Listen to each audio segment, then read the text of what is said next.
uNomalanga noKwenzo ke babambe umngcwabo oyimfihlo njengoba ke uNomalanga wathi mesikwatile ke ingane wavele wathi abayishise esibedlela. Akubonakali engazi lo gcina livele iqinisa ukuthi uNomalanga akaze aze akhulelwe.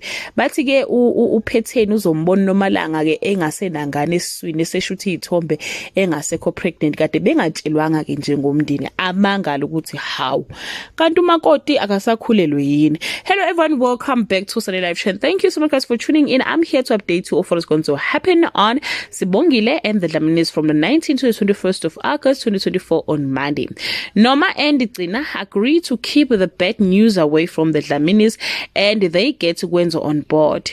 Kwenzo and Sibongile are comforted by Jabu. Njengaye calls for a family meeting and lays down some rules on Tuesday. Jabu invites Sibongile to join him on a Durban trip and the two find themselves getting to know each other even more, while Kwenzo and Nomalanga host a private send-off ceremony. Phetheni accuses the helpers of leaking Dlamini family information to her rich neighbors on Wednesday. Kwenzo is gobsmacked when Nomalanga suggests something insensitive. Gcina advises Nomalanga to use Kwenzo's grief to grow closer to him. Njengaye comes face to face with the impact of what he has done.